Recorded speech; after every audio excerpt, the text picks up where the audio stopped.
Olis, buenos días todavía, ¿sí o no? Bendecimos a los hermanos que se conectan a través de Facebook Live, le damos gracias por sus vidas, sí.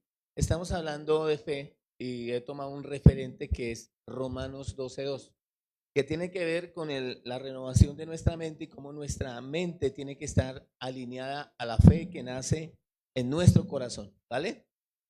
Y seguimos con esta serie, a mí me ha impactado, me ha bendecido mucho estudiar este tema y obviamente eh, ya hablamos algunas cosas, Pastor Oscar Herrera complementó y nos bendijo mucho con el aniversario y siguió la misma línea de la fe.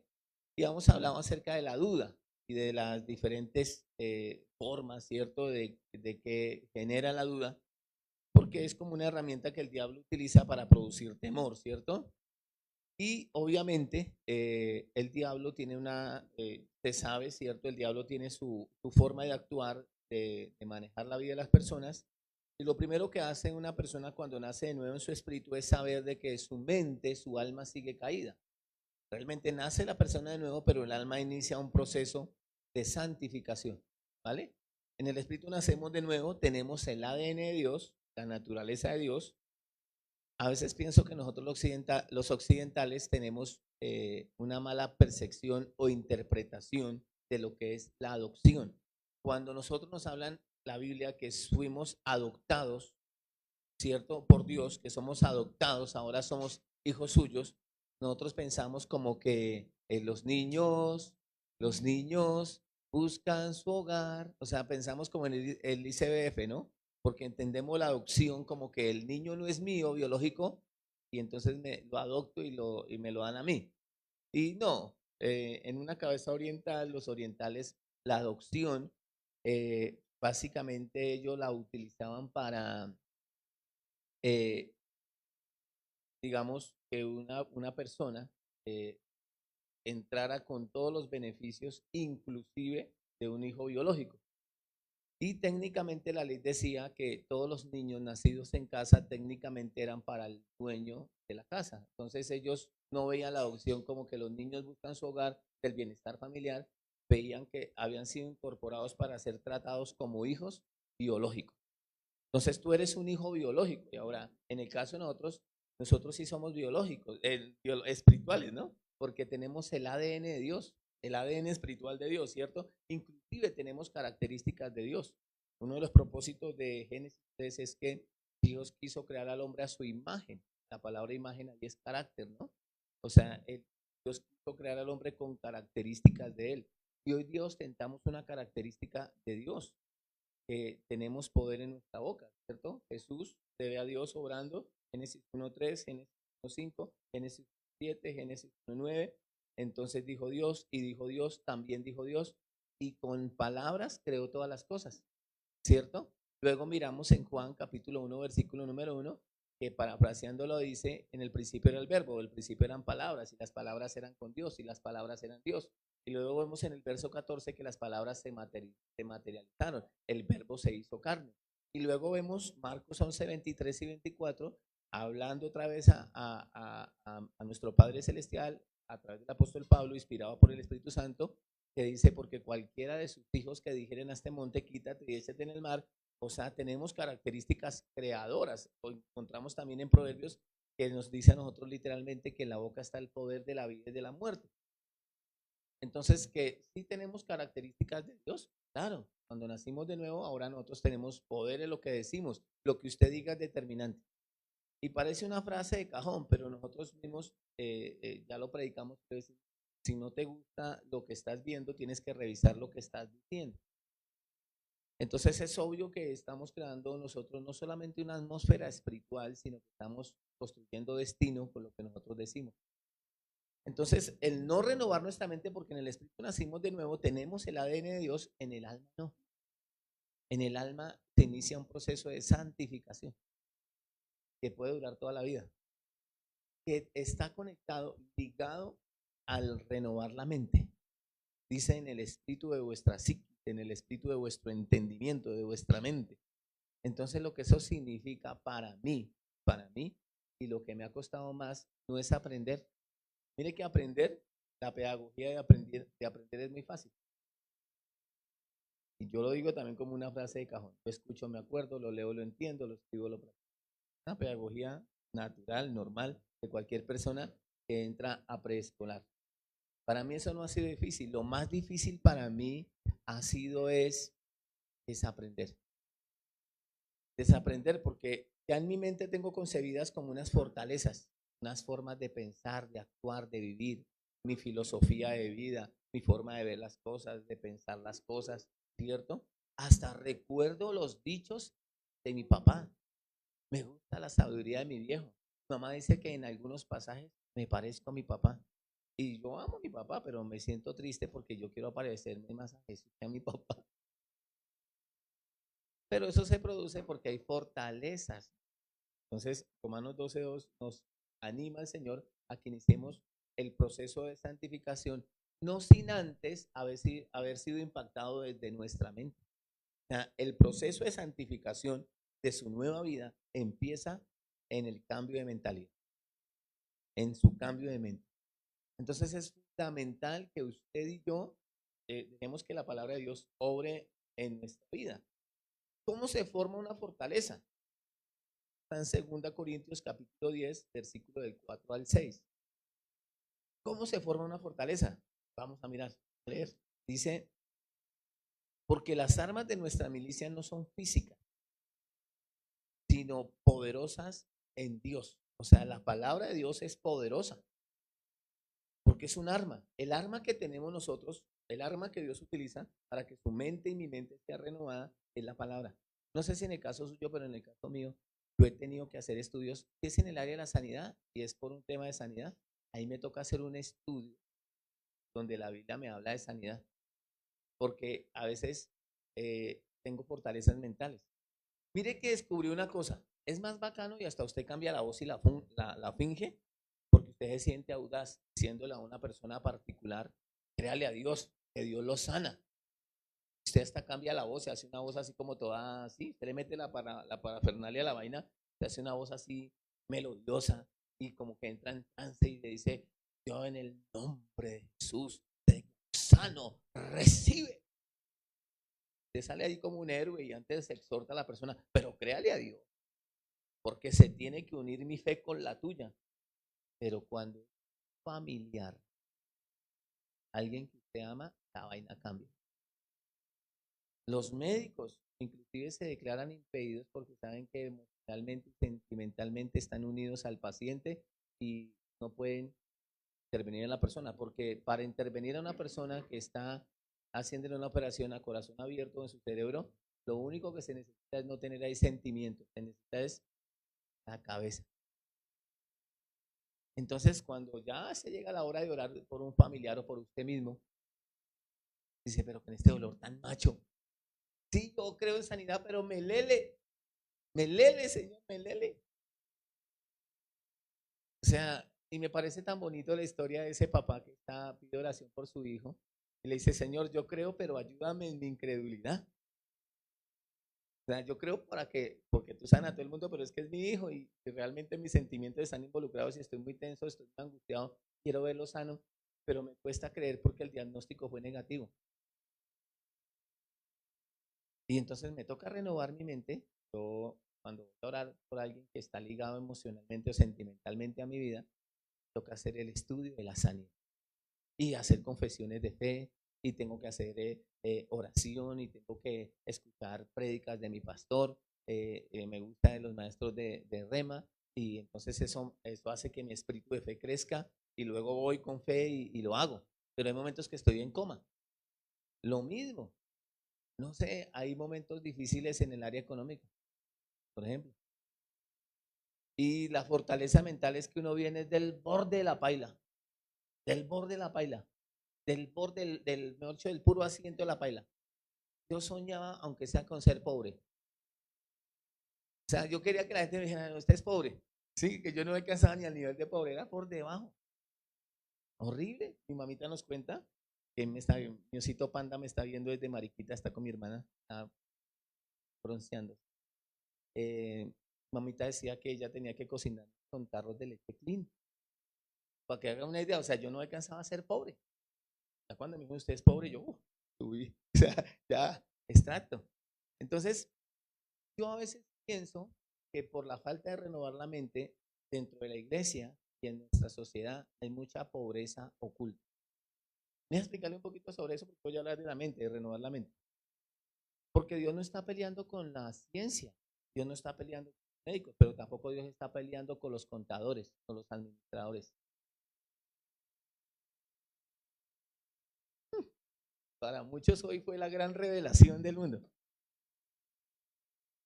Y a mí me pasaba algo particular, no sé, en el caso suyo, en el caso mío. ¿Qué es pobreza oculta para mí? Estábamos con May, yo tengo carrito, tengo la camioneta, ustedes saben, la Evo. El de Evo es suave, la camioneta es bonita, más modeluda de toda la vaina, pero el de Evo es viejo. Yo llego al centro de comercio, papá, con mi Daewoo. Yo llego al norte, me invitaron a un hotel, Sheraton, había una reunión allá de pastores, yo llegué con mi Daewoo. El señor del parqueadero me dijo, el parqueadero público es allá. Le dije, no, vengo para acá, papá. No, señor. Pues, y la invitación se la presenté y mandaron a verificarla a la recepción. La mandaron a verificar. Entonces le dije, hermano, ¿usted por qué piensa que yo no puedo entrar acá? Ya verificó, dijo, sí, señor, efectivamente, qué pena con usted. Lo que pasa es que, lo que pasa, es que es lo que está pasando. Y no, hermano, le voy a decir una cosa a usted. Toda esa gente que entró con el carro nuevo, lo deben. Esa es una pobreza oculta, lo deben, están pagando cuotas. Perdón, allá lo deben. Este es mío. ¿Quién tiene más?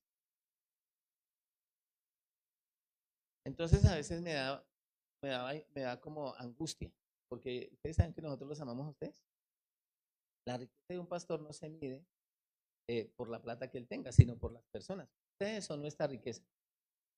Entonces imagínense que cuando ustedes cometen errores, como a mí me genera como angustia, me siento como que he fracasado. Entonces, no sé si ustedes se dan cuenta, pero desde el púlpito tocamos todos los temas posibles de la vida, porque nosotros queremos verlos bien. Y hasta me acuerdo del himno que me aprendí, como el de Colombia. Espero verte libre, siempre grande, respetada y libre. Sí, o sea, yo quiero verlos bien, siempre. Eso es mi Colombia, un pedacito de mí, es nuestro fruto. Entonces, ¿qué me dice a mí la contabilidad? Estaba ahorita hablando con una contadora porque Dios nos ha bendecido con chinos y señoras y mujeres que les gustan los números. Gracias a Dios. Resulta que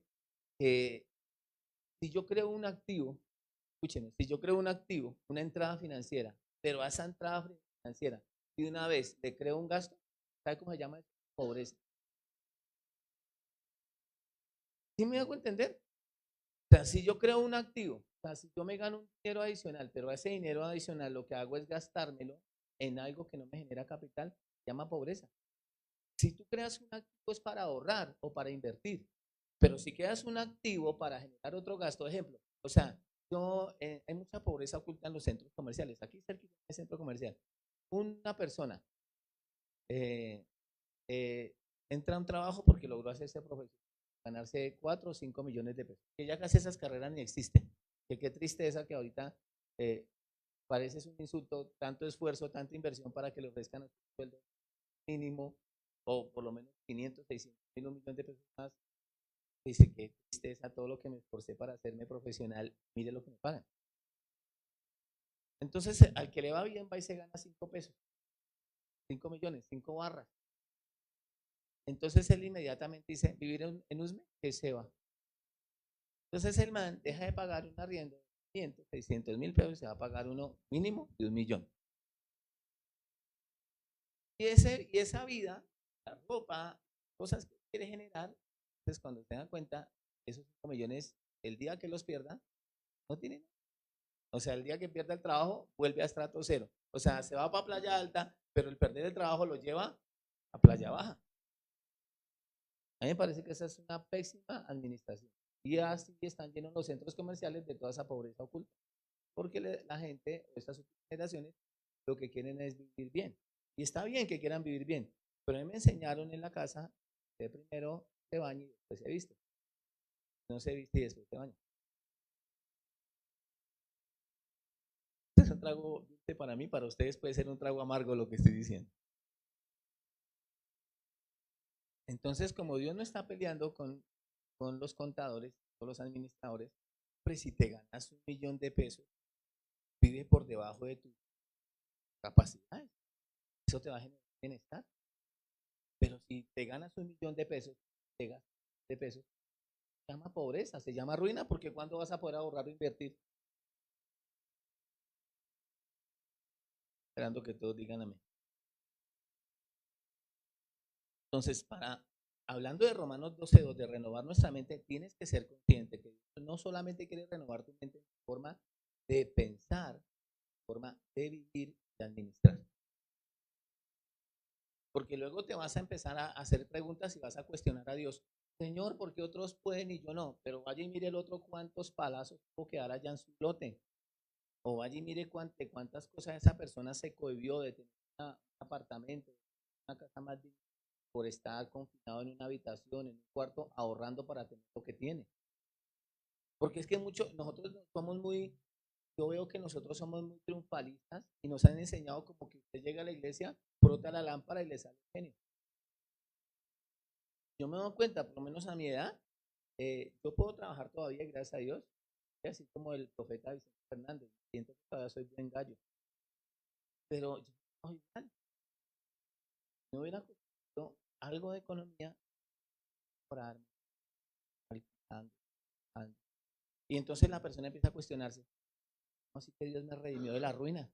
Sí, Dios te redimió de la ruina, pero no de lo bruto. Sí, o sea, ¿cómo por qué no usan la sabiduría de Dios? Oye, Dios te redimió de la ruina, no tenemos por qué estar en ruina. No tenemos porque a veces el paradigma que nosotros tenemos, porque vivimos en un país que es de estratos, ¿cierto? De estratos sociales, somos un país que clasifican a la gente por zonas de la ciudad, somos un país que le dan como un estatus quo a la persona porque se viste de cierta forma, entonces discriminan por el tema social, entonces ¿qué hace la gente? Pues inmediatamente para sentir que pertenecen a ese círculo o por anhelar estar en un círculo, pues ocultan su pobreza tratando de vivir una vida que no puede. Tratando de vivir una vida que no puede. Entonces, mientras que puedas vivir esa vida, el trabajo o los centavitos que tienes lo vas a hacer. El problema es que usted no piensa el impacto que produce eso en un hijo, una esposa, en una familia.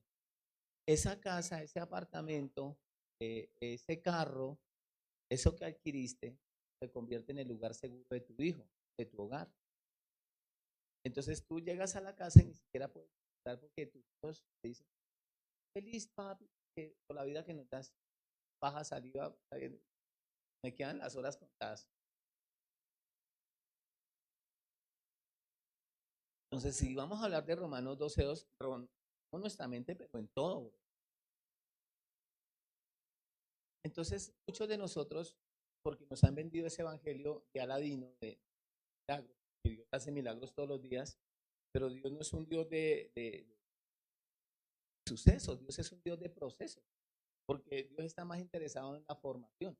Cuando usted lee Efesios 4:11, se ve que los dones del ministerio, apóstoles, profetas, evangelistas, pastores y maestros, dice que están ahí para perfeccionar a los santos, para madurar a los santos. Pero Dios no solamente te quiere madurar a ti en el área espiritual, también en el área emocional, porque Dios te muestra que uno de los dones que recibes es dominio propio, Dios te enseña a caminar en amor, a tener fruto del Espíritu Santo, entonces social y sentimentalmente ahora tienes mejores relaciones.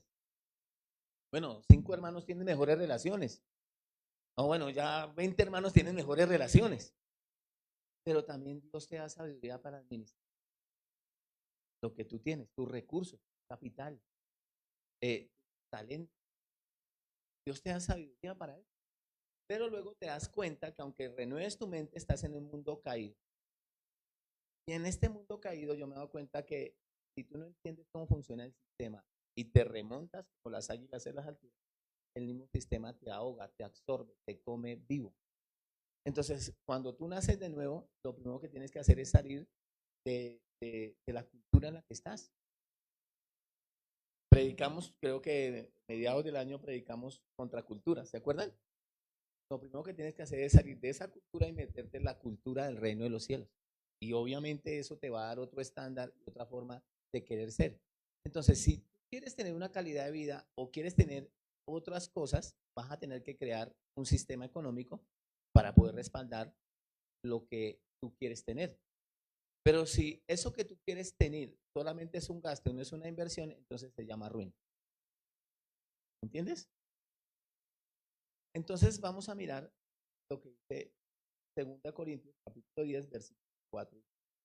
Dice, porque las armas de nuestra milicia no son carnales, o sea, son espirituales, y específicamente lo que renueva la mente, lo que nos renueva nuestra mente, es la palabra de Dios, sino poderosas en Dios para la destrucción de fortalezas. Dice que es una fortaleza, o sea, es un fuerte, algo que está muy resguardado, que se mantiene ahí como una fortaleza, ¿cierto?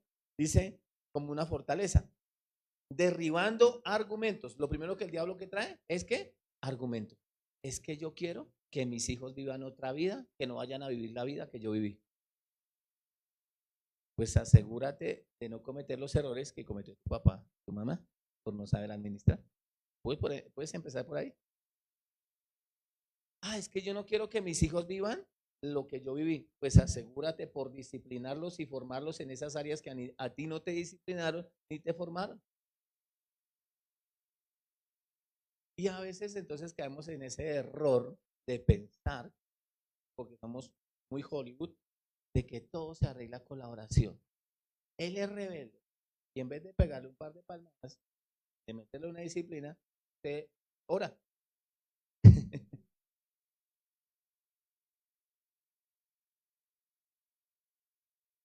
Entonces, en vez de enseñarle a administrar su dinero, entonces usted sencillamente ora. Y él no va a aprender con oración. Él necesita que tú le enseñes cómo administrar. Papi, pero te vas a gastar todo en un día, ahorra algo. Papi, pero ¿por qué vas a hacer eso? ¿A qué vas al colegio a estudiar? Yo no sé, pastor, ayúdame a orar, que para que mi hijo preste más atención, pues enséñelo a ser disciplinado, a no ser disperso en la clase y a saber que no está estudiando por usted, sino por él. Y enséñelo también porque es que ahorita todo el mundo es bachiller y el bachiller y usted va y valida y ya.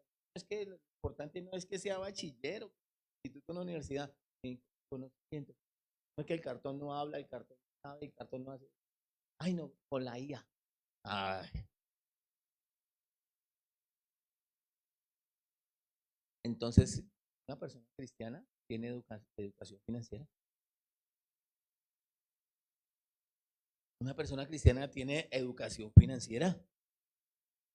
Entonces, esa persona es sabia. Entonces, cuando se encuentra la oportunidad con la capacidad, ahí es la explosión de Dios, del milagro. Cuando se encuentra la oportunidad con la capacidad, hijo estudia, entonces tu hijo se hace un profesional, la capacidad, y llega la oportunidad, ¡pum!, el milagro. Pero no, queremos nosotros relajados. No se mate tanto, no se mate tanto. Es que pobrecito el niño. No, la palabra del Señor dice que en el presente ninguna disciplina produce gozo. Mi hijo es muy indisciplinado y yo los miro y digo, ustedes son peores, no tienen un horario para ir a la iglesia, no tienen un día para orar, no tienen un día para comunicarse, no tienen un día para... Igual. Pero el problema no está en que sean malas personas o malos creyentes, no, que no han renovado su... Dios se quiere que nuestra mente sea impactada por todo.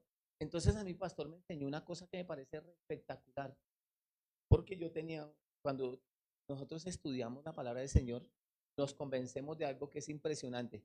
Estamos en los últimos tiempos. Mire, en ninguna época de la vida, de la historia de la iglesia, hemos visto el cumplimiento de tantas profecías como ahora. Es que es evidente, si tú estudias acontecimientos de los últimos tiempos, hoy te vas a dar cuenta que está toda la profecía cumplida. Estamos en una cuenta regresiva. Entonces, ¿qué quiere hacer una persona cristiana como nosotros, como amamos tanto a la gente? Que avivamiento, que avivar, que fuego. Como amamos tanto a la gente, como sentimos tanta compasión de la gente, nosotros no queremos hacer nada que no sea predicar y salvar personas. Y eso está muy bien. Claro, eso está muy bien. Pero mi pastor me enseñó una cosa que me parece muy sabio y me parece que es balanceado. Porque cuando yo entendí últimos tiempos, dije, aquí no hay que hacer nada más, sino que evangelizar y predicar. Pero se me olvidó un pequeño detalle, pequeño. Soy hijo, soy papá, soy esposo. Y es parte de mi vida como creyente. La Biblia dice que el que no provee para su casa ha negado la fe y es peor que un incrédulo. La palabra del Señor dice que honremos a nuestros padres con nuestros bienes para que nos vaya bien y seamos de larga vida y todo eso es con plata. Y mi pastor me enseñó una cosa que me pareció espectacular, me liberó la mente. Me dijo, predica y sírvele a Dios como si pensaras que mañana va a llegar. Pero trabaja tan duro como si pensaras que todavía falta mucho tiempo. Es necesario hacer una cosa sin dejar de hacer la otra. Entonces eso nos cambia la actitud de comportamiento a nosotros. Dejamos de ser activos por proactivos. Entonces usted se vuelve una persona prolífica. Usted es multifacético. Entonces usted trabaja, pero estudia. Qué avivamiento. Usted estudia, trabaja, pero sirve. Y su vida es itinerante. ¿Qué ha hecho en mi vida? El otro día me hice una pregunta, tuve que decirlo en clase de sexto, porque el muchacho me hizo esa pregunta durante las 8 horas de la clase. Y en la última hora, pues, me mandó y entonces él me preguntó, la pregunta era, estamos hablando acerca estamos hablando acerca estaba enseñando Romanos, hablando de se llama la clase Romanos, habla mucho de santificación. Entonces la pregunta que él me hacía es, ¿cómo hace usted para no pecar? Y la verdad es que la clase es partida. Te da el primer jueves o martes, te da las primeras 4 horas. Y el segundo te da las otras 4 horas, las 6 de acá del sur. Pero las primeras 4 horas que él pasaba y pasaba su hojita, me daba vergüenza porque yo no tenía respuesta. Entonces, imagínense, ya tiene que volver en 8 días, yo entonces va a ir la respuesta. Ya, Señor, ¿por qué no peco? Sí me pareció buena la pregunta, sí. ¿Por qué no peco? ¿Por qué no peco? Y pues ya era la última hora y ya, entendí por qué no pequé. Entonces le dije a él, ay, aquí hay una pregunta que me están diciendo los hermanos, que por qué no peco. Entonces les dije, ¿por qué no me queda tiempo?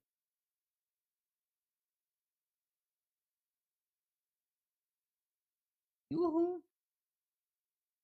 La persona que ha renovado su mente sabe que el ser proactivo, involucrarse en su vida personal, en su trabajo, en la iglesia, en estudio, no queda tiempo para pecar. No termina a veces tan cansado que usted, ¿qué peca? Que nada, dormir. ¿Sí, sí me entiende? O sea, ¿quién quiere pecar? Sí, nosotros con Mike, pues ya después de 3 años de matrimonio, entonces llegamos a la cama, yo me baño. Un domingo sí, un domingo no, esté sucio o esté limpio, no mentiras. Y entonces, eh, un domingo como hoy, nosotros dos, pues, baño, para baño, me pongo sexy. Ella también se pone sexy y me dice, amor, ¿está listo?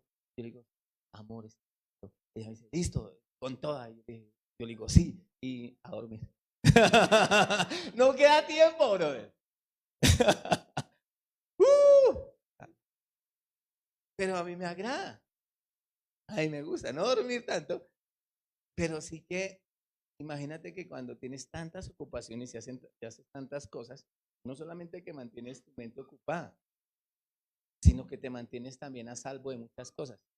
Un cristiano que todo es pereza, que no sabe administrar su tiempo, que no invierte bien su tiempo, que solo piensa en descansar, que solo se quiere enfocar en su hogar, que solo se quiere enfocar en una sola cosa, tu mente no está renovada y va a cometer errores. Entonces, disciplines si quiere renovar su mente. Entonces, el diablo lo primero que coloca son argumentos, ¿cierto? Verso 10, es derribando argumentos. Uno de los argumentos que he escuchado de muchos creyentes es, el diablo empieza a decirles, ay, pobrecito, yo digo que uno debe descansar, ya un domingo al mes, decirlo, claro, ni más faltaba.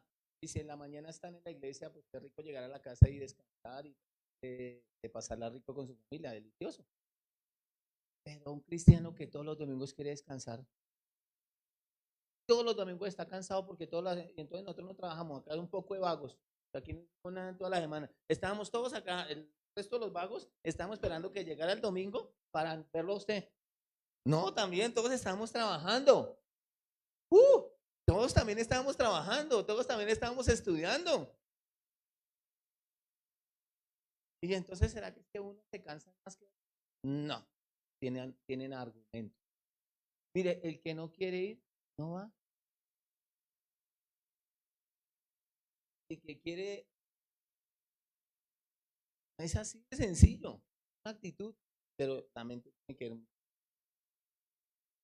Una de las peores enfermedades que hoy tenemos, digo que es como una pandemia, dentro de los colegios, en la parte cognitiva con los niños, es que el común denominador de los psicólogos de los colegios dicen que los niños son muy dispersos.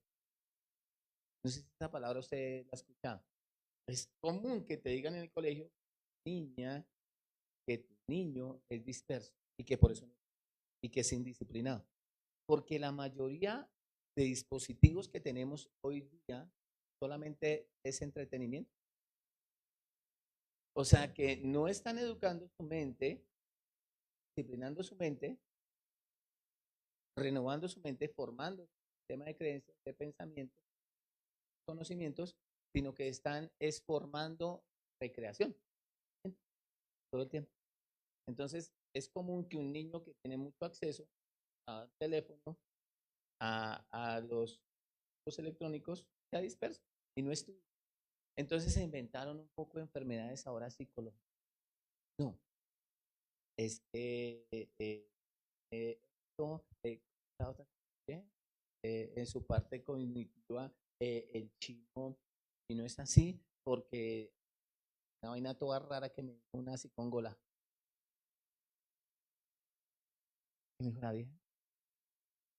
Bueno, mientras que me acuerdo. Pero ya inventaron todo eso. Todas las enfermedades se pueden evitar si le quitas un ratito el celular y le dices que deberes antes. Eso es un principio de administración. Digo, qué avivamiento. Entonces, por lo general, el diablo lo que coloca en tu mente es un argumento que se convierte en una fortaleza. Ay, es que yo nunca tuve un teléfono. Por eso le compraste el teléfono a tu hijo.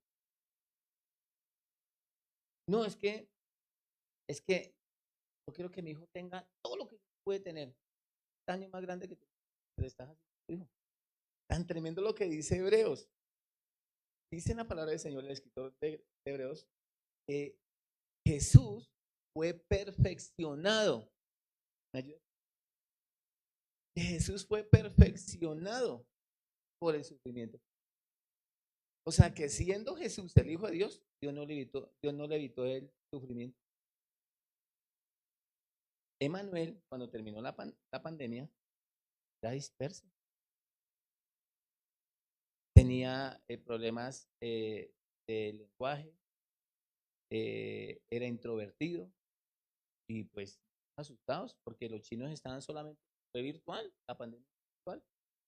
Entonces resulta que nosotros estuvimos recibiendo un taller con un psicólogo y el psicólogo nos enseñó a nosotros cómo nosotros teníamos que acompañar al niño, cómo teníamos nosotros que ayudarlo a drenar sus ansiedades, sus inseguridades.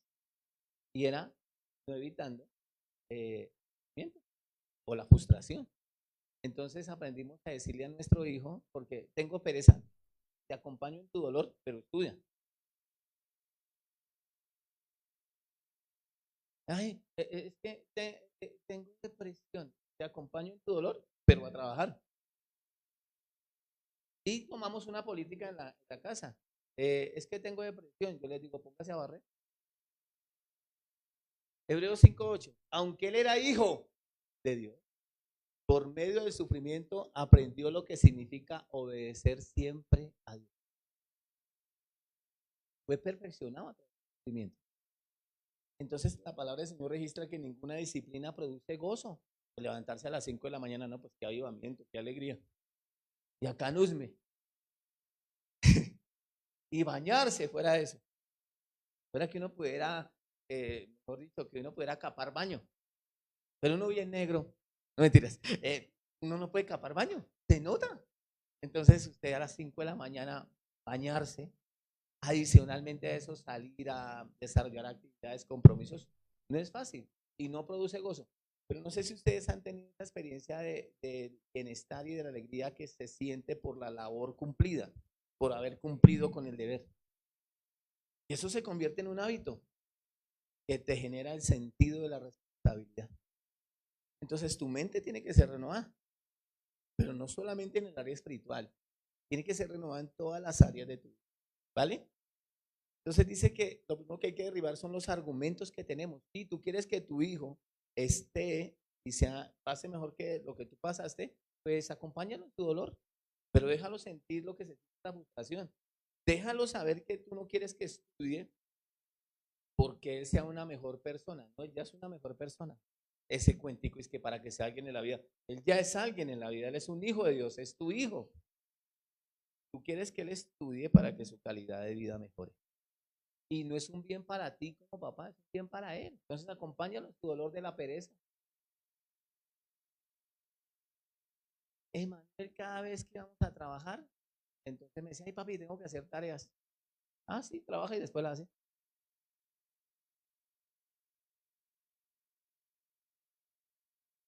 Y yo no sé, en la época mía, cuando nosotros estábamos pequeños y pequeños, mamá se llama la empuñación de labios. Ah, como don Ramón. Y eso uno quedaba quieto, ¿sí? O cuando estábamos más pequeños, nos poníamos a llorar. Entonces mi mamá nos daba el chupo. ¡Pum! Usted queda acá, yo, ¿verdad? Y más pequeño nos daba Kika. Pero en estos últimos tiempos el chino, ¡ah! ¡Ah! Celular, ¡ah! Se cayó. Todo el impacto que tiene sobre el cerebro de tu hijo, que todavía no está maduro, no está en su desarrollo total, y tú sigues ahí, en esa obra. Porque tienes un argumento, el argumento es que tu hijo viva lo que tú no viviste, no sufra como tú, y entonces lo estás no formando, mal formando, mal. Y así nos pasa a nosotros. No, yo como yo el domingo, pues ya no está su mamá ni su papá, pero ahora está usted mismo, yo mismo. Entonces te hablas a ti mismo. Mí mismo, ¿cierto que estás cansado? Mí mismo. Sí. ¿Cierto? Mí mismo, que trabajaste toda la semana mucho. Sí. Mí mismo, ¿cierto? Que no es justo que malugues el domingo toda la semana malugando. Sí. Y se llama heronismo, el amor a uno mismo. Y entonces resulta que luego empieza a ver pornografía, eventualmente mengua espiritualmente y cae en un problema moral y llegan acá a la iglesia. Es que se me levantó el diablo. En el diablo. O sea, es ilógico que hayas perdido tu disciplina. El apóstol Pablo dice que él, para correr su carrera de fe, él lo hacía como un atleta. Él era como un atleta. Él competía y que la competencia no era contra otros, sino con él mismo. Él humillaba su cuerpo, ¿cierto? Y que el atleta no era coronado, sino llegaba primero. Y luego él anima a la gente, corre de tal forma que ganes la carrera. Entonces, muchas personas quieren tener libertad financiera, muchas personas quieren tener un gran hogar, una gran familia, pero es que las grandes familias no nacen, se forman. La mejor economía no naciste con esa economía, pues la creas.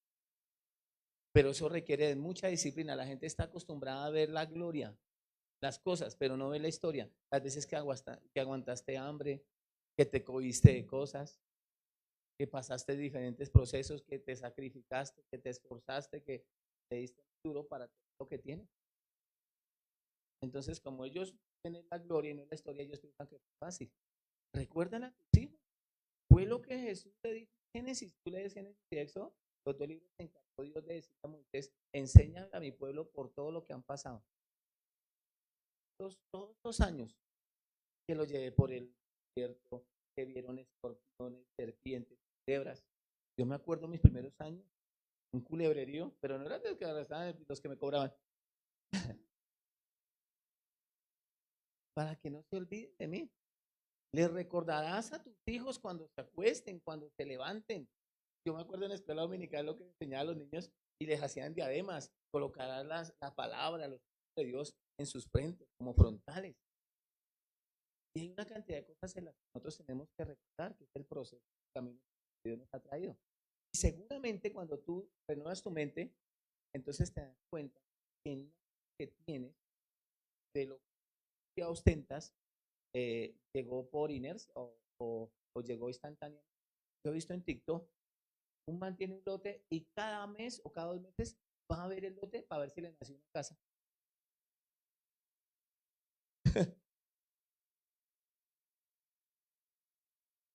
No coja una pica de una pala, no contrate un maestro y verá. Ay, aquí revisando el lote a ver casa. No, tenés que hacer un esfuerzo. Buenas noches. Entonces, los argumentos no nos dejan a nosotros prosperar porque las creas economía. O sea, creas algo, un activo y una vez lo conviertes en un gasto. Si creas un activo, tiene que ser para invertir. Tienes que ser un buen administrador. A mí me gusta lo que Maya hace. Pero también me da mucha piedra. Cuando termina el servicio empiezan como 5 viejas a sacarle. ¿Dónde está la bolita? Y la bolita, y la bolita, y la bolita, y la bolita, ¿dónde está? Y uno los ve que pasan la moneda para allá, el billete para acá, y la bolita, y la bolita, y la bolita. Y uno va y mira, May tiene 3 cajones, tiene 3 carteras, y ahora tiene cuenta en Banco Colombia, la iglesia. Eso va a estar una locura. So, me da piedra porque eso ocupa mucho tiempo, pero qué cosa chévere. Se llegan a ver los compromisos y no están. Hay gente que para pagar el arriendo pareciera que fuera una revelación cada 30 días. ¡Ay, hay que pagar! ¿Usted sabe del día que arrendó? Hay que pagar servicios. Pues toda esa agua que se gastó. Que hay que pagar luz. Ay, no, pues que hay descubrimiento. Pues claro. Falta de administración. No hemos renovado nuestra mente. Y chévere las áreas espirituales. Pero ya sabemos, predicamos como si el Señor fuera a venir mañana, pero también trabajamos y nos preparamos como si el Señor todavía demorar harto tiempo. Eso nos va a mantener sobrios, ¿no? Me daba risa porque estábamos haciendo la casa de la finca, entonces todos se reían. Decía, hey, pastor, ¿qué tal que sea el rapto y no alcancé ni a estrenar la casa? Yo decía, gloria a Dios, pero esa casa, por lo que estamos haciendo, me ha mantenido a salvo muchas cosas, no me queda tiempo. La verdad, ¿qué carne quiere pecar? La mayoría de personas que no renuevan su mente y se dan cuenta que tienen que ser proactivos, forma de vivir, terminan en pecados morales. ¿Cómo ustedes piensan un cristiano con depresión? El hoyazo que me pone ellas y no me paro. Sí, o sea, depresión. Hombre, como si no tuvieras ahora un propósito de vida. Dios tiene planes contigo. Dios quiere que rompas tus propios límites. Y por eso lo primero que hacemos en un proceso de santificación es renovar nuestra mente. Entonces tú escuchas tutoriales, lees libros, te educas financieramente, tú vienes a lo que la pastora está predicando, que se llama mayordomía, tú recibes, tú obtienes, tú atesoras, creces como persona también, creces económicamente. Entonces cuando algún negocio se caiga, ¿sabe qué es lo que hace que la gente prospere? La diversidad. Diversificar tus ingresos. Pero tienes un trabajo y puedes diversificarlo, entonces ahora tienes un activo, inviértelo. La gente más próspera en la vida, se los dije a unos reinsertados que ahora hacen parte de la ONP. Es que solo de la iglesia, bueno, solo de la iglesia negocia. Cada domingo, pum, me factura. Yo entre mi mente decía, nadie sabe con la secretaria. Yo decía así. Entonces, imagínense que el man me dijo todo eso. Y yo dije, yo no quiero ofenderlo a él, pero esta espina me la saco porque me la saco. Entonces yo lo dejé que hablar. ¿Y qué hizo el domingo? Viernes. No me puse a tomar. Hasta usted. 300. Y por eso, ahí está el detalle. Pues la gente de la iglesia sí es más, estamos en el ministerio y generamos para el ministerio, pero dígame, nosotros en cristianos no tomamos, no malgastamos un peso, ¿cómo no vamos a prosperar? Yo con unos 300, usted tiene, me compró, aquí están 50 bloques, unos bultos de arena. Ya, un cristiano no prospere, algo está pasando. Flojo, no tiene una mayordomía de su vida, de su tiempo, no tiene disciplina o no sabe manejar la plata. No ha renovado su mente. No ha renovado su mente. Porque tiene argumentos. Hay que derribar esos argumentos. Los cristianos somos buenos administradores. Los cristianos somos proactivos. No somos flojos, somos itinerantes. Nosotros sabemos que Dios, este cuerpo se cansa, se va desgastando, pero gastémonos bien gastados. ¿Sí o no? Derribando argumentos y toda altivez que se levanta en contra del conocimiento de Dios. Y llevando cautivo todo, ¿llevando qué? Cautivo. Oiga, como me gusta tanto la tele, hay unas series de Netflix que a uno lo enganchan. ¿A usted no le ha pasado? Ah, mentirosos. Sí, a todos nos pasa. Hay series que a uno lo enganchan bacano. Pero Dios nos dio algo que se llama dominio propio. Hombre, si tiene que madrugar, apague el teléfono, apague el televisor. Ya debe saber cuánto, no solamente cuánto se va a gastar, sino cuánto tiempo va a invertir. Y llegan ustedes, los hermanos, todos parecen, murió. O sea, todos ojos negros y el sistema no durmió, claro, pues viendo Netflix.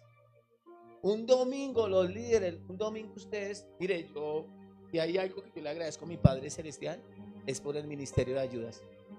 La gente que hay en esta iglesia es excepcional, es maravillosa. Si hay gente que a mí me produce consuelo, si hay gente que yo aprecio en mi vida en este momento, es el ministerio de ayudas, la gente que sirve en esta iglesia. Trabajan en lo secular, pero también trabajan en lo espiritual, sirven en su iglesia. Y yo le doy tanta gracias a Dios porque ellos hacen que la vida para nosotros sea más fácil. Nos ayudan demasiado, le sirven a Dios de una manera espectacular. Por eso usted cuando ve a un líder en la iglesia, honrelo saludándolo. Honrelo por ahí con una empanada, con una arepa. Mira que se le enrede algo en esa generosidad. Alguna vaina rara. Cuando usted se entere que un líder está cumpliendo años, bótele una ofrenda. Mire, si usted tiene un problema, si un líder de la iglesia tiene un problema y usted se entera, bótele una ofrenda. Eso no soluciona el problema, pero alivia. Son los mejores. Son los mejores. Entonces, pero mire, no sé cómo decir eso. ¿Sabe qué han tenido que hacer ellos? Llevar cautivo algunos pensamientos el domingo que le dicen, duerma. Han tenido que llevar cautivo el hecho de querer hacer alguna cosa en lo personal para poder estar acá. Han tenido que llevar cautivo el deseo de descansar porque ellos tienen metas personales como pareja, pero también ministeriales. Y le aseguro, te lo aseguro por la experiencia de nosotros, que la mayoría de personas que están trabajando, tanto en lo secular como en la iglesia, están viviendo una vida en santidad. La renovación de la mente empieza con cambiar los hábitos que tú tienes. Cambia tus hábitos. La palabra del Señor lo primero que va a hacer es cambiar nuestros hábitos. Entonces, ¿cómo se forma una fortaleza? Se forma a través de un pensamiento continuo, repetitivo, hasta que lo concibe y luego lo lleva a una acción. Entonces, lo primero que la palabra del Señor tiene que hacer es que nos cambie inmediatamente a ti y a mí nuestro comportamiento, nuestra actitud, nuestra forma de ver la vida. ¿Sí o no? A través del engaño y estrategias, el diablo intenta crear fortalezas en nuestra mente, pero si somos sensibles a la palabra, a la voz del Espíritu Santo, estamos listos para deshacer su basura. No, Señor, dame nuevas fuerzas. Yo sé que usted como mamá, las mamitas les toca muy duro porque hacen doble trabajo. Tienen los 3 niños que tuvo con él y el bebé más grande que es ese man. Y tiene que paladearlo. Y fuera de eso, él trabaja y a todo el mundo le dice que sí tiene trabajo, pero le pasa una vaina como Sansón. Como que la unción se queda allá afuera porque llega a la casa y está todo debilitado, no quiere coger la olla, no quiere ayudar con la escoba, no ayuda a nada. La persona más desesperada de esta iglesia, cuando el esposo se mete a la cocina, la pastora. Pero mira,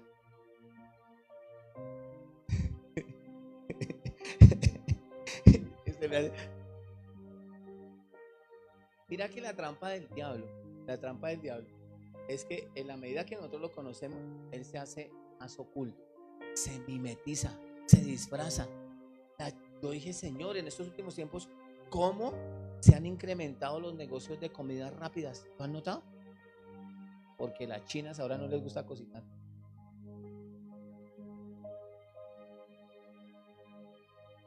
Ahí sí se le acabó la risa. No hablen. No, rías en serio. Ay, pastor, me sapearon. En mi época, espéreme. En mi época, ay, papá, la renovación de la mente. Me gusta lo que la palabra del Señor dice cuando estamos renovando la mente. Desecha lo malo y retén lo bueno. En mi época, mi papá no nos dejaba a nosotros ir a la cocina. Yo aprendí a cocinar fue con May. May fue la que me enseñó, porque yo la hizo libre el día que me enseñó a cocinar. Antes era esclava de la cocina. Después es que yo no sé cocinar tampoco, pues es que ¿qué? ¿Tiene algún síndrome, alguna vaina? Papi, venga, le enseño, venga para acá, peleja, papá. Claro, está haciendo el bobo.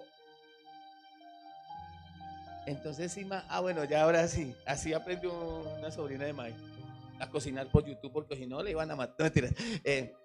Entonces imagínese que mi papá decía, no, si ellos entran a la cocina, se vuelven raros.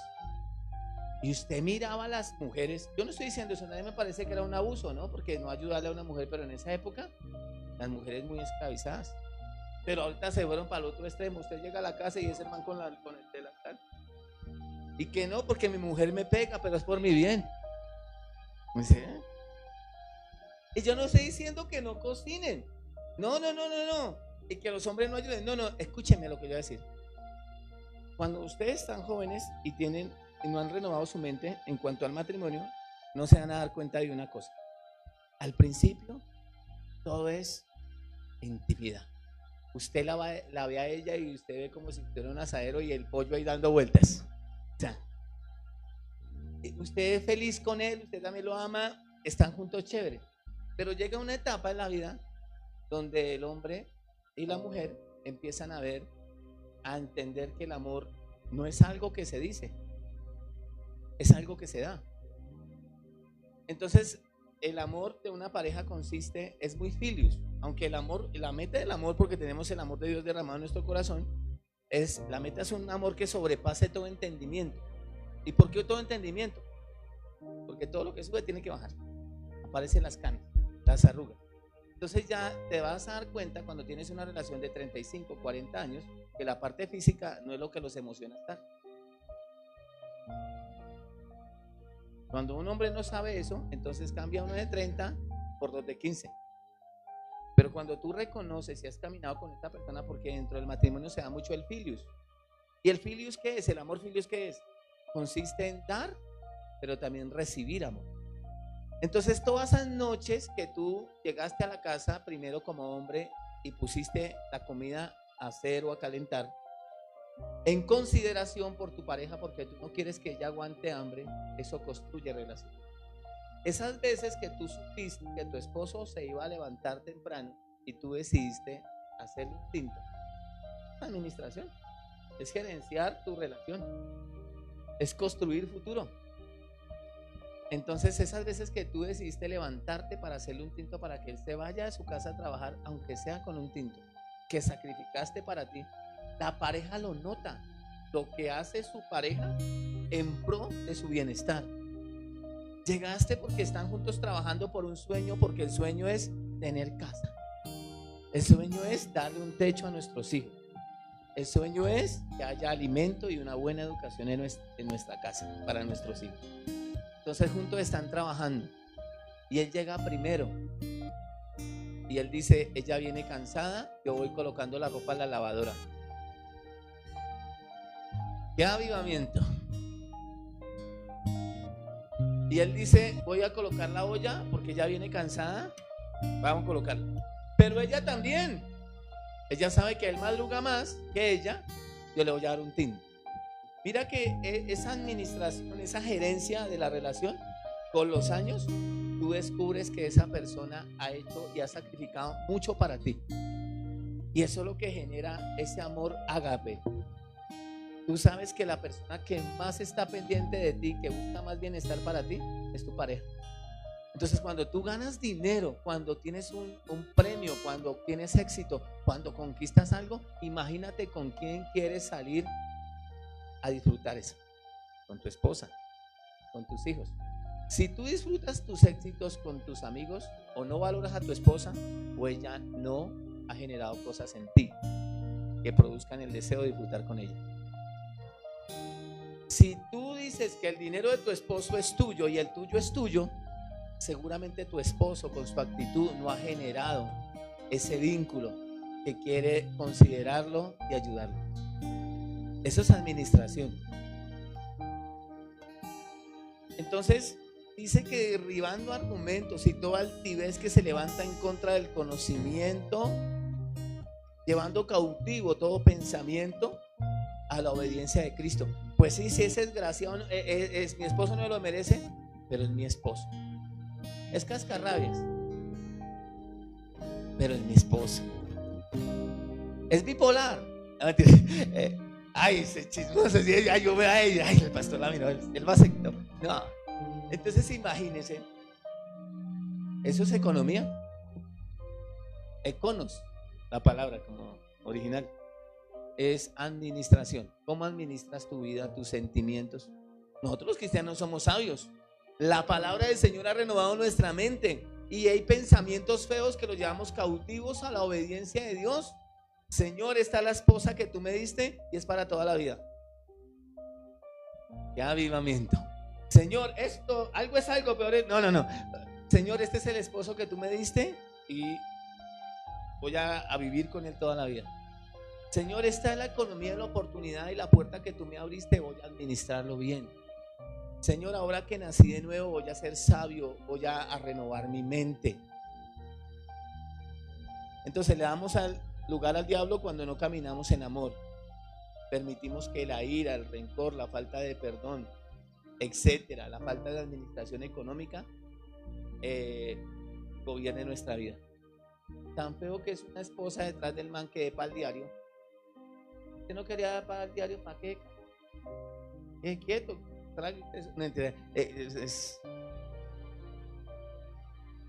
Cuando vemos películas de terror, cuando vemos pornografía, solamente habla de una mente que no está siendo renovada. Cuando hablamos y decimos mentiras deliberadamente, es una persona que no ha renovado su mente. Eso hay que revisarlo. Cuando no nos sometemos a una autoridad espiritual, no nos congregamos, no hacemos la palabra, no nos comprometemos en el servicio, no nos involucramos en asuntos espirituales, nuestra mente no se renueva. Jeremías capítulo 31 verso 33. Dios nos ha equipado para que podamos servirle con todo nuestro ser. O sea, fe es saber que todo lo podemos en Cristo que nos fortalece. Fe es saber que somos más que vencedores. Fe es saber que Dios nos da fuerzas en la debilidad. Fe es saber que somos hacedores y no oidores de la palabra. Eso es realmente fe. Porque a veces hablamos que fe es para alcanzar y tener. Fe también para sostenernos y ser firmes y constantes en nuestra vida como creyentes, manejando y viviendo una buena conducta. Jeremías capítulo 31 verso 33. Termino, están echando 31-33. Sí, hace rato me echaron, pero no alcancé a avanzar mucho. ¿Ves eso? Sí o no, una buena mayordomía. Pero este es el pacto que haré con la casa de Israel después de aquellos días, dice Jehová. Daré mi ley, ¿en dónde? En su mente. Y la escribiré en su corazón, y yo seré a ellos por Dios, y ellos me serán a mí por pueblo. La única razón por la que Dios quiere que la palabra de Dios esté en tu mente es para que tú pienses, actúes y administres tu vida con los principios de Dios. Eso es renovar la mente. Entonces, fe también es mantenernos firmes y constantes, siendo hacedores de la palabra, no solamente oidores. Es una fe que cree lo que dice y por eso lo hace, ¿vale? Pongámonos sobre nuestros pies. Que ya me corrieron. No, mentiras. Es justo y necesario, nuestro deber y salvación. ¿Qué les parece si oramos para que Dios nos dé fe para ser buenos administradores? Pero no solamente en nuestra economía, de nuestra relación con nuestra pareja. Cuando usted entiende que no es dueño de nada, la pastora dijo hace 8 días o 15 días, dijo, el día que nosotros nos muramos, ¿qué es lo único que nos podemos llevar? Nuestra alma, ¿sí o no? Nada más, ni la casa, se le cayó el pañuelo, ni el carro, ni todo por lo que usted se esforzó, su alma, ¿sí o no? Entonces miren, cuando usted entiende que no es dueño de nada, entonces usted sabe que es un administrador. Y un administrador es alguien que sabe gerenciar y manejar los recursos. Dios te dio una esposa, administra bien esa relación. Dios te dio un esposo, administra bien esa relación, para que en el futuro no te cuide por lástima, por venganza, sino por amor. Si Dios te da activos, inviértelos, multiplica tus talentos. Eso es fe. Fe es creer que somos administradores, no somos dueños de nada. No los veo tan seguros.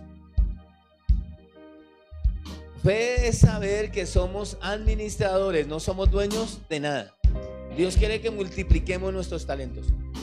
Así que, ¿qué les parece si oramos y le decimos, Señor, ayúdame a desarrollar fe en mi vida? Yo puedo. Si el pastor trabaja en la semana y puede venir el domingo, yo también puedo. Si el líder viene los domingos y trabajó toda la semana, yo también puedo. Fuera pereza, déjame trabajar. ¿Vale? Papito Dios, gracias. Romanos 12:2, Señor. La renovación de nuestra mente va a cambiar nuestra forma de pensar, nuestra forma de actuar, nuestra forma de vivir, Señor. Oramos, Señor, para que nos des sabiduría para administrar todo lo que tú pongas en nuestras manos, todos los recursos humanos, materiales, económicos, todo, Señor. Desata tu gloria, Señor amado, que nuestra fe crezca como administradores y nos lleve siempre a creer, Señor amado, que estamos viviendo como si tú vinieras mañana, haciendo la palabra como si tú vinieras mañana, pero trabajando y siendo proactivos como si te demoraras todavía, Señor, para que tu nombre